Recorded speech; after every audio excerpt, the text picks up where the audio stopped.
The greatest mystery of Stalin's death was what happened to his autopsy report, which was never published. And when it surfaced 60 years later, it created even more questions than it answered. The more you learn about Stalin's death, the stranger it gets. Like, was Stalin poisoned? Why did his guards take 14 hours to check up on him? And why did his doctors take another 12 hours to reach him? And what did he do before taking his last breath? All this and more will be answered in this video, where we dive deep into Stalin's inner circle, explore the power dynamics, and unravel the mystery of the agonizing death of Joseph Stalin. In July 1936, Stalin launched the Great Purge, killing up to 1.2 million Soviet citizens. Even the most conservative estimates of the purge, now dubbed the Great Terror, place its death toll over 700,000. The primary targets of this purge were soldiers and officers in the Red Army. Initially, it was a purge of positions, firing 400,000 people from the Communist Party. But then the meaning changed as almost all of them got literally fired at by a Stalin death squad. Stalin's willingness to kill to consolidate his power cast an ominous shadow over his reign. But ironically, among those most afraid for their life was Stalin himself. He constantly tested the loyalty of those closest to him. If you were unlucky enough to become a subject of Stalin's suspicion, you'd be invited to his private residence.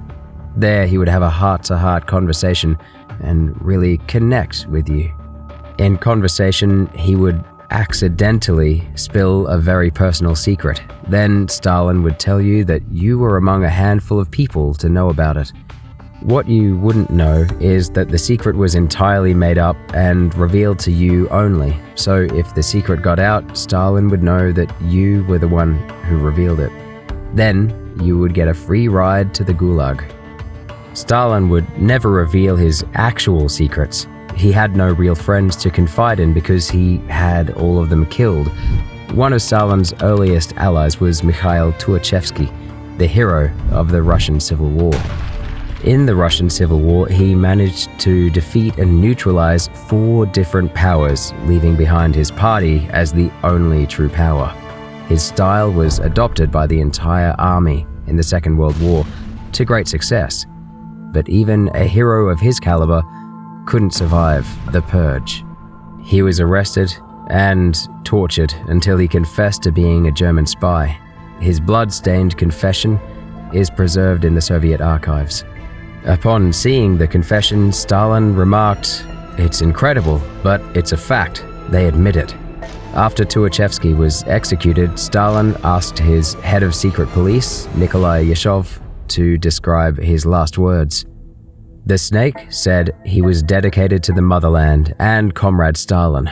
He asked for clemency.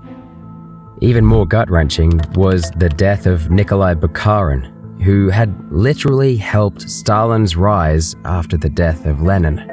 And there's no doubt that had Bukharin been by Stalin's side, the dictator wouldn't have died the way he did. Bukharin and Stalin knew each other since their struggle days when Stalin would call himself Koba, after a Georgian folk hero he liked. That's what made Bukharin's final letter to Stalin so gut-wrenching, as it read, "Koba, why do you need me to die?" Stalin kept that note for the rest of his life. It might look like he held the note out of regret, but it is more likely that he kept it as a trophy. Remember, this is the same Stalin who enjoyed his bodyguard's impressions of Stalin's former friend, Grigory Zinoviev, begging for his life in front of a firing squad. Stalin would be reduced to tears of laughter every time he saw that impression. This was the same Zinoviev who helped Stalin rise to power by marginalizing Leon Trotsky. When you do treat your former friends like that, your current friends become cautious of you. Stalin's death became a mystery mainly because he had no one rooting for him at the end. If he was so ruthless with those close to him, just imagine what he would have done to people he didn't know. Hundreds of thousands were arrested, tortured, and forced to confess to treasonous conspiracies before being executed. And though Stalin issued the orders, he needed someone even colder than him to execute them. And that someone was Nikolai Yeshov, the head of the Soviet secret police. Yeshov would personally watch the execution of key people and describe their final moments for Stalin. He was also a notorious predator who preyed on powerless women. Stalin knew about this and yet was very close to the guy. Even called him "my little blackberry," quote unquote. Yeshov was so ruthless and hungry for power that he would become the prime suspect for Stalin's death. Except Yeshov died 13 years before Stalin. Cause of death? Stalin's orders. Yeshov, who had executed hundreds of thousands for Stalin, was dragged to an execution chamber he had designed. He sobbed and cried, but to no avail. A fate he would never have guessed when he was in Stalin's good graces. But for Stalin, executing Yeshov was not enough. He also tried to erase him from history. That right there might be the first Photoshop in history, which Stalin's guys pulled off 47 years before Photoshop was invented. It is lonely at the top, especially if you kill everyone around you. And Stalin's paranoid bloodlust didn't stop at individuals. It spread to entire groups of people, whom he relocated to remote locations, reaching all the way to Siberia and Central Asia. But then he did one thing that directly affected how he died. After victimizing Crimean Tatars and Chechens, Stalin turned his attention to Jews. More specifically, Jewish doctors. In what became known as the Doctors' Plot, Stalin accused some of the best doctors in the country, most of them Jewish, of plotting to poison Soviet leaders. The accused doctors were arrested and tortured to confess to the conspiracy. But since doctors were too valuable, most of them were not executed. Instead, they were kept in Soviet prisons. This move made every doctor in the country fearful for their freedom. The closer they got to Stalin, the more eggshells they needed to walk on, which explains what happened when Stalin was fighting for his life. Stalin's last party was a classic Stalin party. That is to say, it was as much a loyalty test as it was a party. Stalin would invite members of his inner circle to his private residence and get them drunk. His own drinks would be diluted, which would let him stay sharp. Then he would encourage discussions to sniff out any hint of disloyalty or discontent. If someone slipped up and showed any sign of opposition, he'd be sent to the gulag. Even hesitating to drink could be seen as a sign of disloyalty. So while the attendees were technically partying, they were also fighting for their lives. And Stalin's last party was no different. In attendance were members of his inner circle, like Lavrenti Beria, the new head of the Soviet secret police.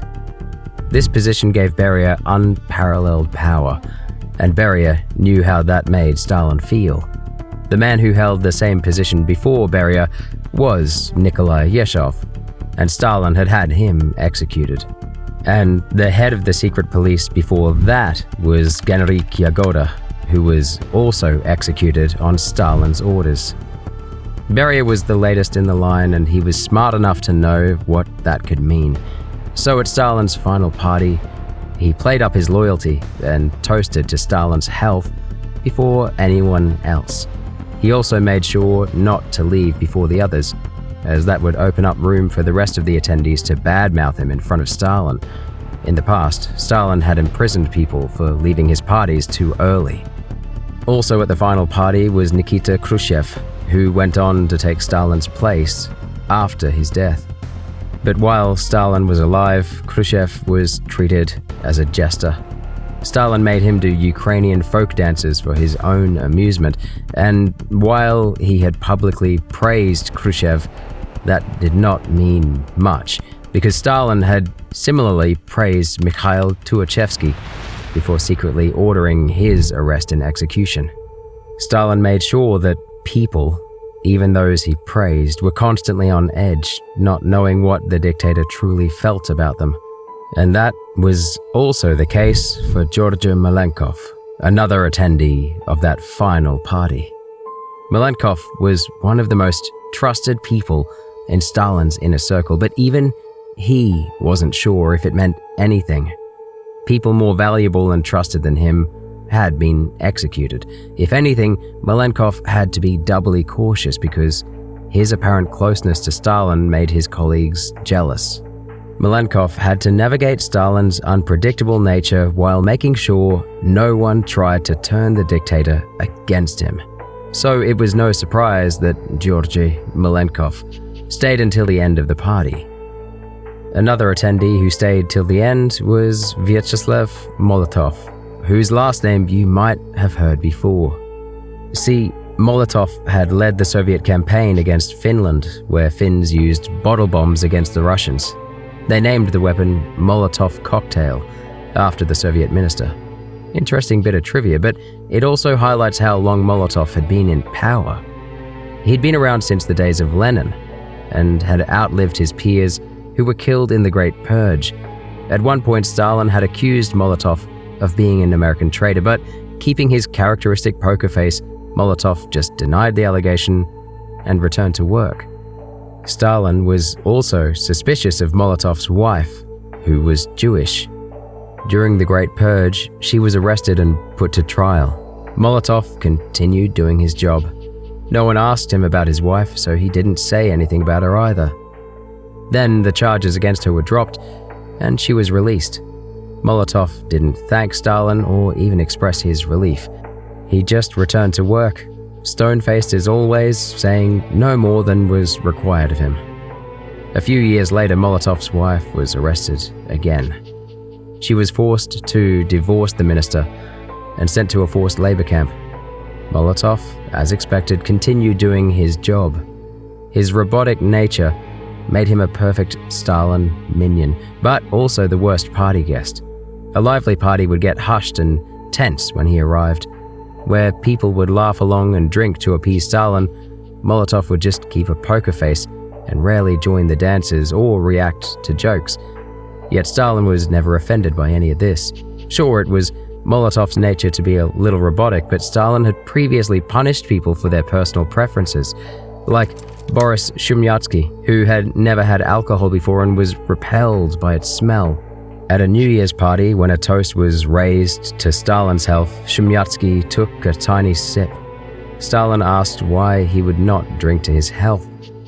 The same month, Shumyatsky was arrested and ultimately executed.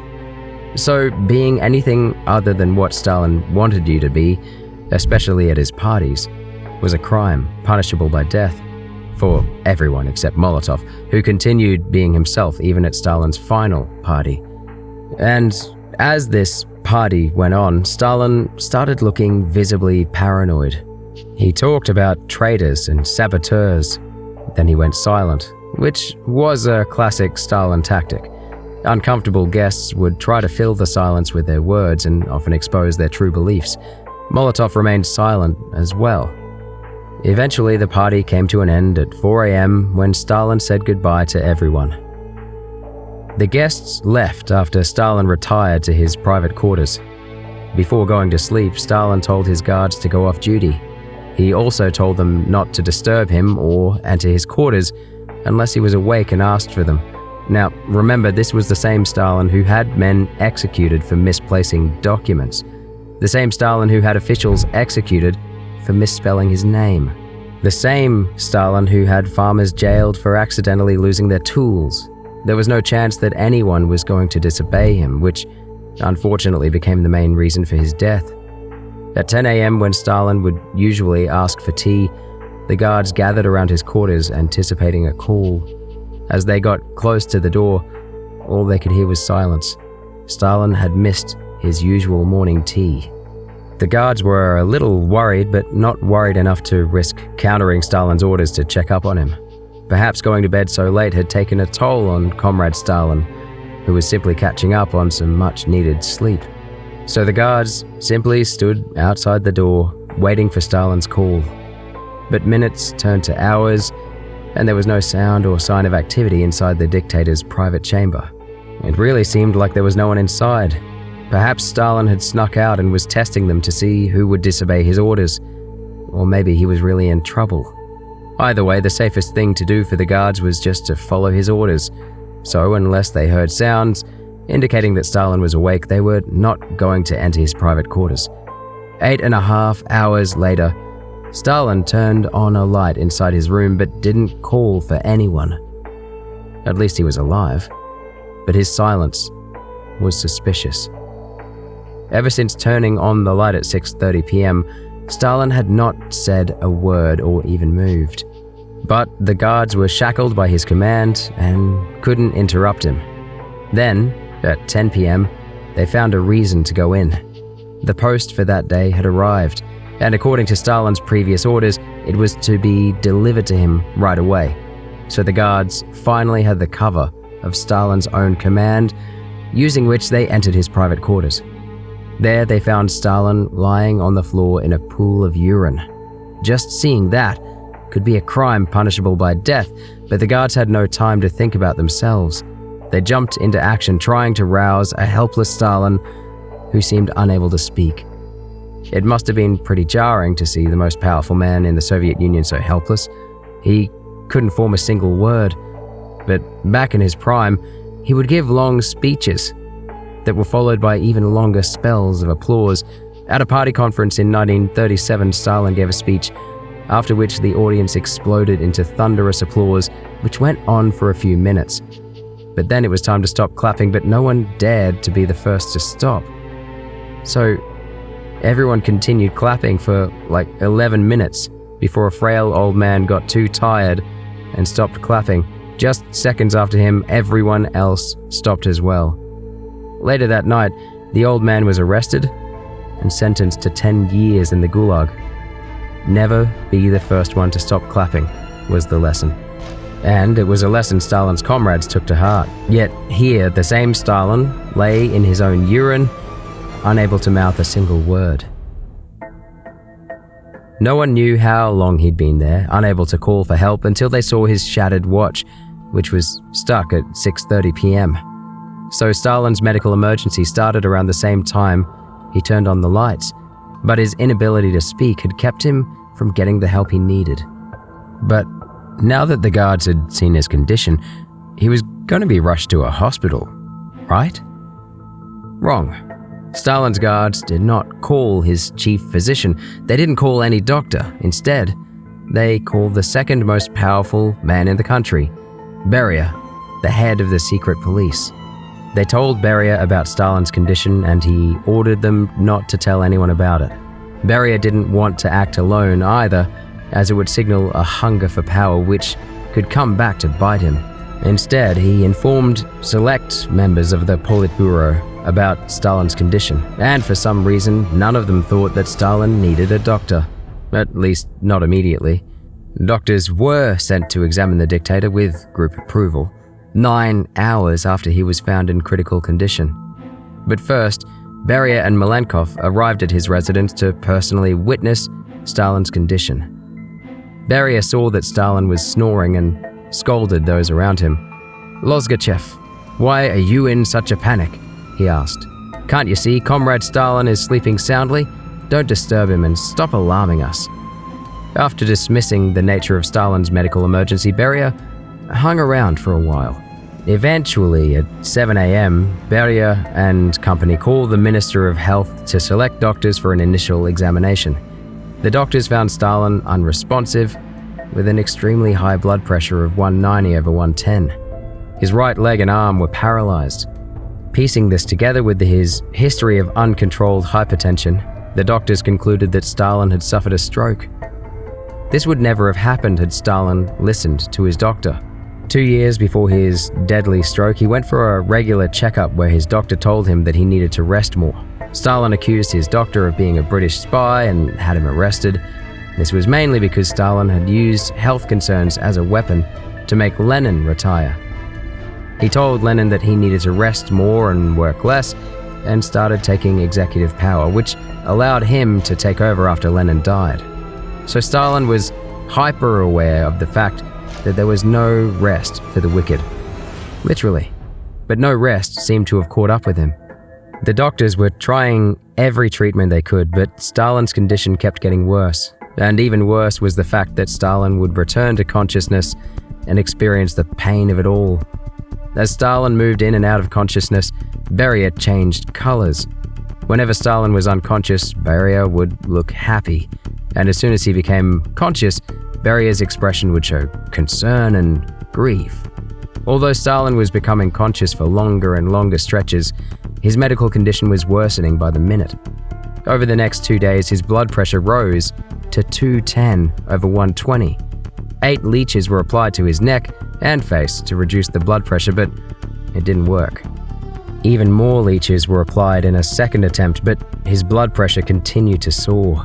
It seemed like the part of his brain responsible for blood pressure regulation had been destroyed. No one said it, but everyone realized that Stalin was on his deathbed. His daughter was invited to be by his side in his final moments. Later, she would recall that her father's death was neither painless nor dignified. He seemed to gurgle and murmur, but couldn't form audible words. The dictator had a scowl on his face and wore a stern expression throughout his ordeal. Terrifying hallucinations seemed to plague him. As hours passed, he continued to move less and less, to the point where everyone around him thought that he'd become completely immobile.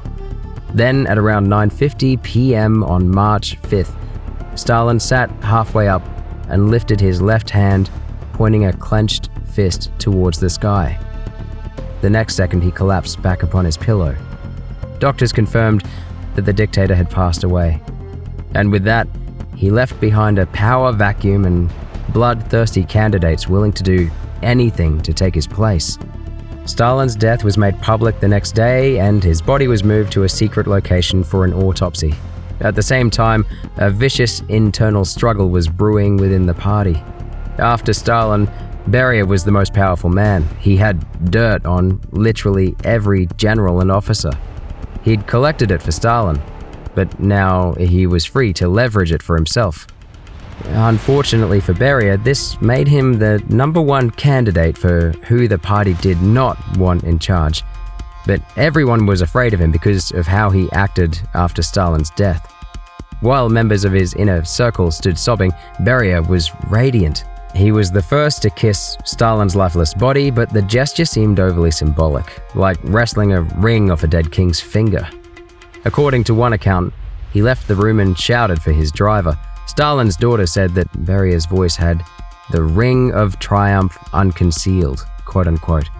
Realizing that Beria was off to take power, other members, including Khrushchev, dashed for their own limousines.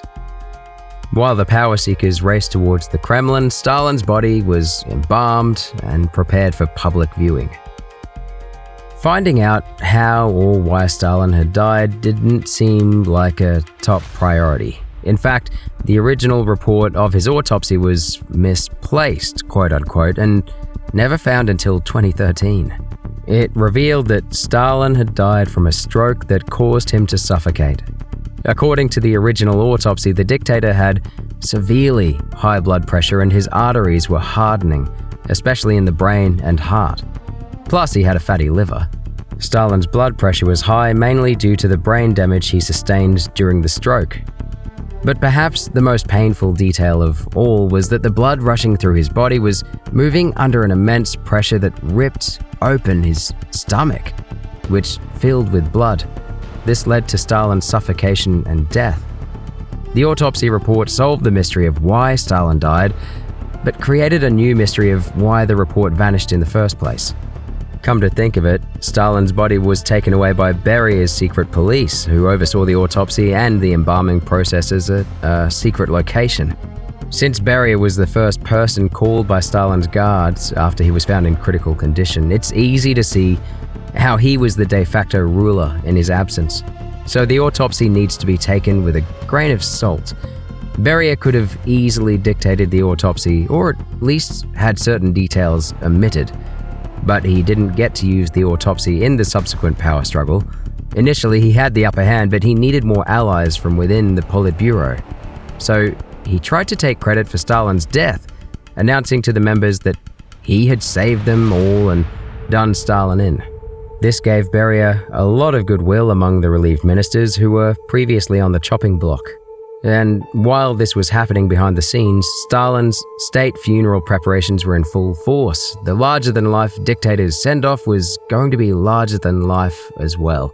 And regardless of how Beria, Molotov, and everyone else in the Politburo felt about Stalin, they agreed to keep up appearances for the public who had genuinely come to love the dictator. Stalin's funeral was a grand affair with dignitaries from Britain, France, and Italy in attendance. Beria addressed a massive crowd, calling Stalin a great ally and successor to Lenin, which was pretty apt because Stalin's body was then placed next to Lenin's body in the Lenin Mausoleum. All of this was captured in Soviet propaganda films. But one thing wasn't included. What happened to the common crowd? The general public in attendance was too large for the designated space. And by the time the attendees realized that they were unable to leave, it was too late. New, unsuspecting attendees kept pouring in. They were surrounded by buildings and the side streets were blocked off by Soviet tanks. This created a deadly crowd crunch, where many people were crushed to death. The Soviet media suppressed the story initially, later admitting that 109 people died in the crunch. Most modern sources suggest that the real deaths could have been in the thousands. Either way, Stalin's death couldn't stop him from being a cause of death.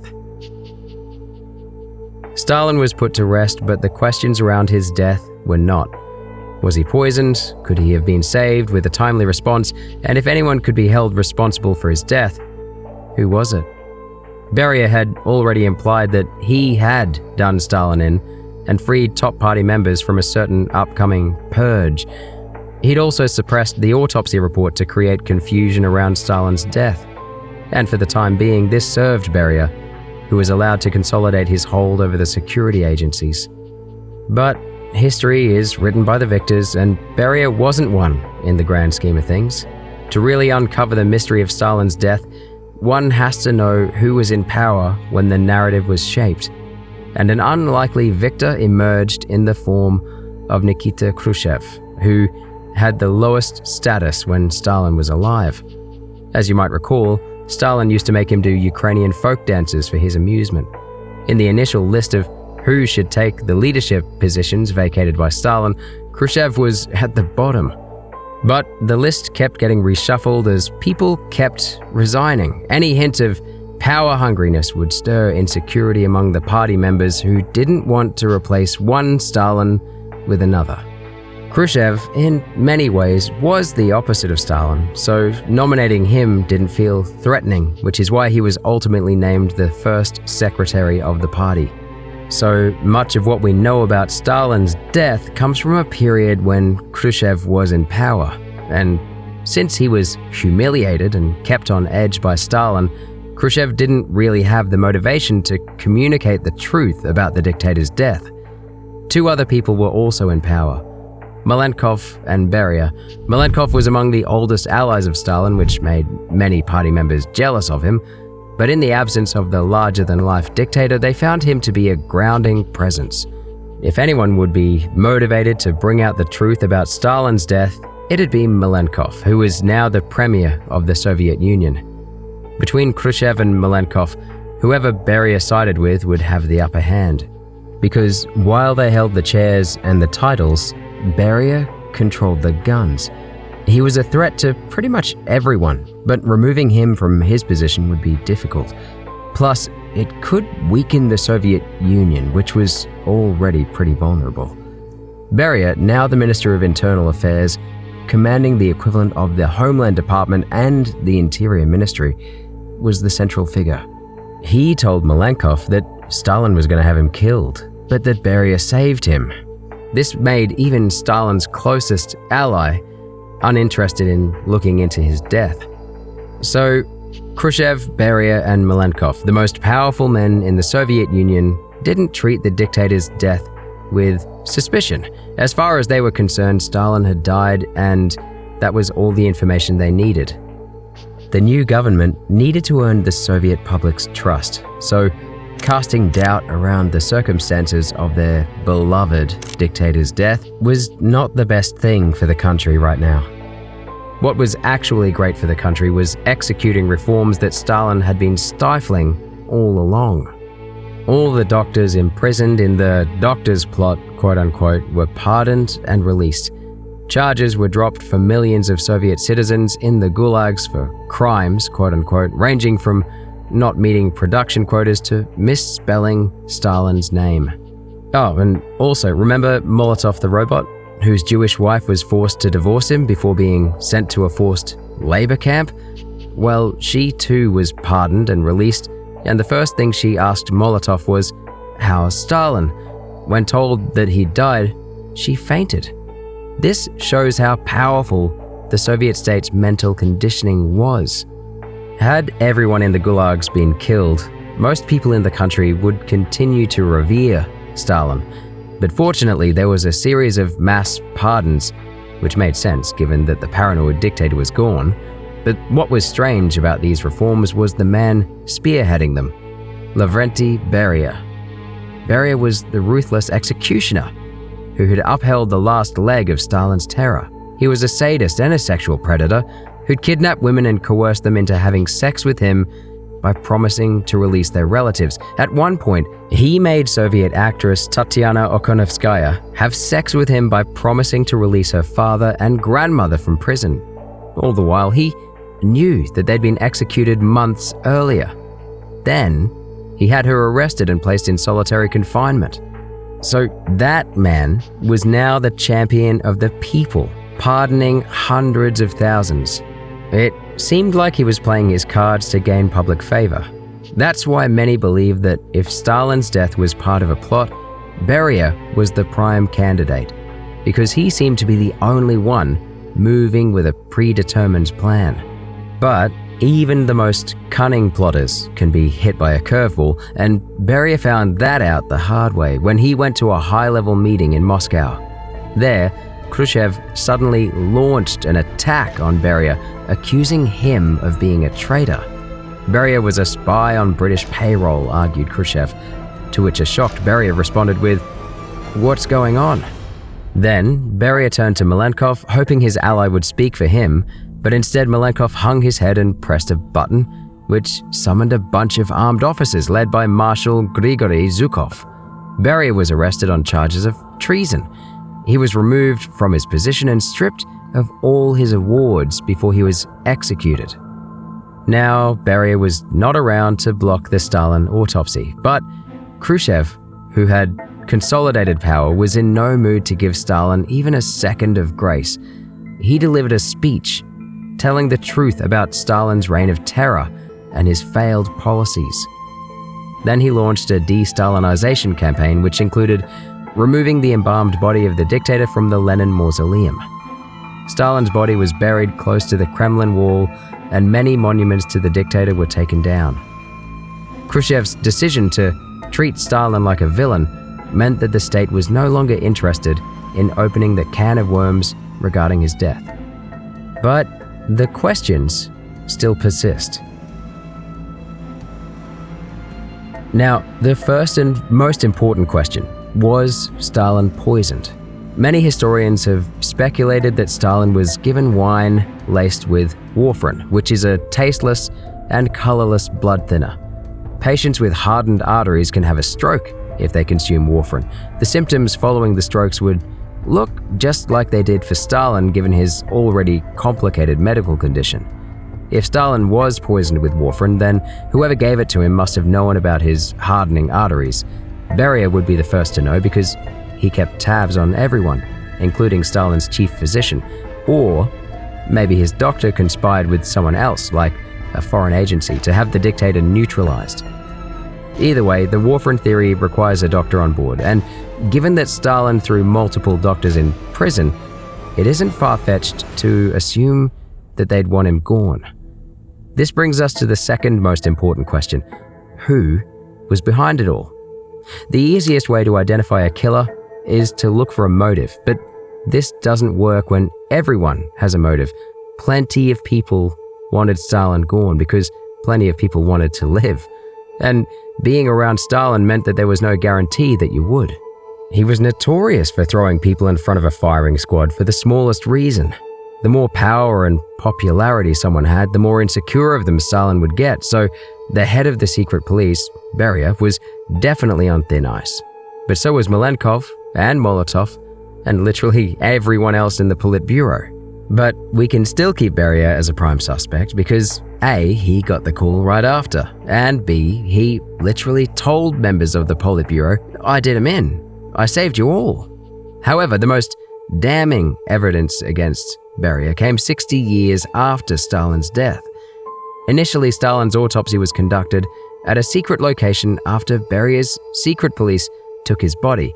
The autopsy was kept hidden and a brief summary was published in the newspaper, according to which Stalin had died from a stroke. 60 years later, the original autopsy drafts became public, revealing a detail that was removed from later versions: the fact that Stalin's stomach was hemorrhaging and full of blood, which led to his suffocation. This is consistent with warfarin poisoning, as opposed to a standard stroke. Add to that fact the fact that Beria was the first to get the call from the guard, and things look even more suspicious.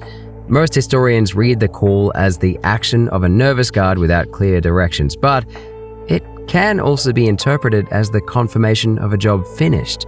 In light of this, Beria's toast to Stalin's health seems pretty ominous. That said, all of this is circumstantial evidence, though it is the closest we can get to a satisfying conclusion for the poison theory anyway. But there is also another theory, that Stalin's inner circle came together to betray him. I think Stalin would personally love this theory because it would validate his paranoia. And it seems pretty plausible when you look at how everyone acted after learning about his condition. The first to learn about it from the guard was Beria, who went with Malenkov to see Stalin. There, he told everyone not to worry and waited until the morning to call the doctors. Overnight, he got other members on board as well. The inner circle theory isn't as much about Stalin being poisoned as it is about his rescue being sabotaged. And in that, everyone was complicit. From Khrushchev to Malenkov and Beria to Molotov, no one found it necessary to call a doctor until 12 hours after the stroke. This could mean that there was a collective conspiracy, but it could also imply that everyone was simply paralyzed by the implications of making the wrong move. If you called a doctor and Stalin died under their supervision, then you and the doctor you called could be accused of foul play. So, whether it was the fear of misstepping or the desire to see Stalin die, something made his inner circle act as a group to deliberately slow down the medical response. This isn't hard to believe because no one was rooting for him. No one wanted him to survive. The final theory is that Stalin was poisoned by a foreign power. Nazis had tried to assassinate Stalin during the Second World War, but by the time Stalin died, the Soviets had broken the Reich's back, leaving behind only one alternative.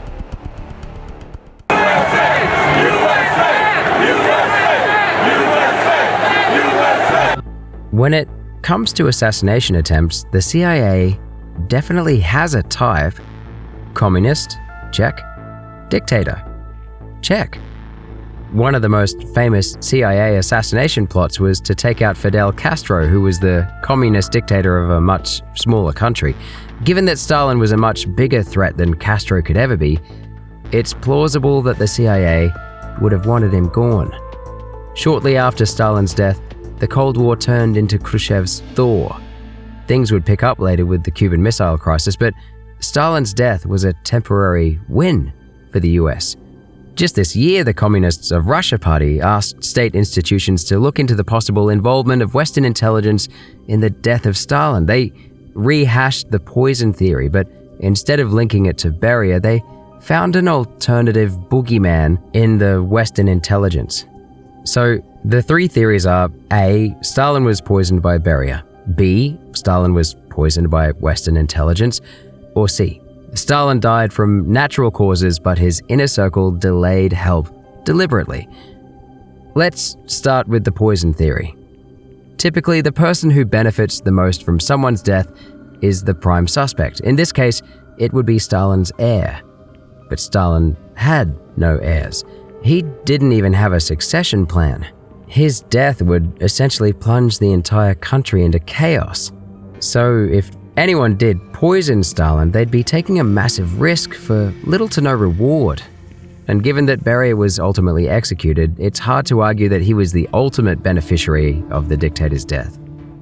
That said, if Beria was 100% certain that he was going to die like every head of secret police before him, then it is possible that he would be desperate enough to get to Stalin first. It is particularly suspicious that he took Malenkov with him to see Stalin, and later he partnered with Malenkov to establish control over the government. Ultimately, how confident we can be about Beria's involvement in Stalin's death is directly tied to how confident we can be about Beria's belief that he'd be in a good position with Stalin out of the way. And given how Stalin's own daughter described Beria as jubilant after the dictator's death, it's still a very plausible theory. Again, the only criticism against it is that warfarin was never established as a cause of Stalin's death, but then again, his autopsy was conducted after Beria's secret police took him away. Some doubt whether an autopsy was even conducted to begin with. The next theory, that the response was delayed deliberately, can be countered as well. In hindsight, we know that Stalin died from that stroke, but the dictator had recovered from similar medical emergencies before. In 1945, Stalin had a heart attack, or a series of strokes, from which he bounced back to an extent. What if he got up after this stroke as well? It'd be extremely hard for the inner circle members to keep their heads, much less their positions, so why would they take the risk and delay his treatment? Of course, one can say that there's safety in numbers, and that by acting as a group, the Politburo members were hedging their bets against being singled out as traitors by Stalin if he were to recover. But again, Stalin had purged hundreds of thousands. If he did recover, he wouldn't have any problem killing 4 more members of his party. So this theory is a little weak, but not as weak as the foreign intelligence theory, which has literally zero evidence. It's based on motive alone and relies too heavily on Khrushchev taking power. Had Beria become the next Stalin, the US would have been in an even worse position.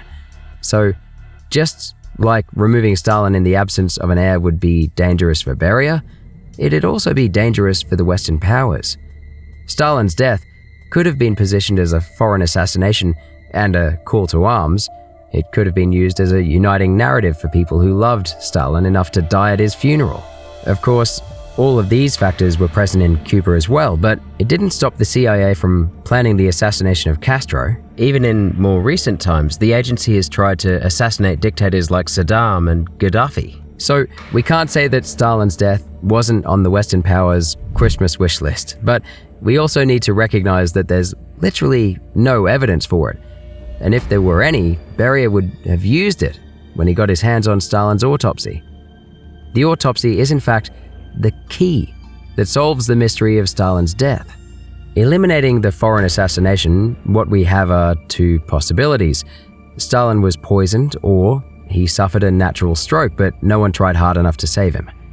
If it's the first possibility, then the autopsy report would be suppressed to hide signs of poisoning, and if it's the second possibility that, Stalin died due to a delayed medical response, then the report would be suppressed to hide the fact that a quick response could have saved Stalin.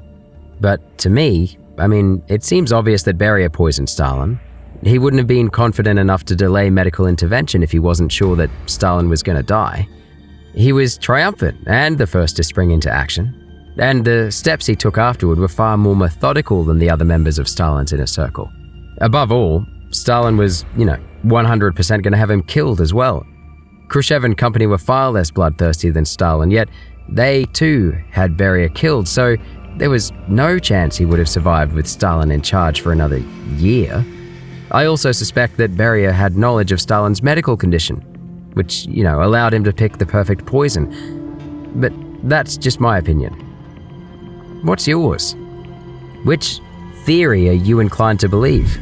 Let me know in the comments. Oh, and make sure to check out my video on Hitler's death. It has a Stalin cameo,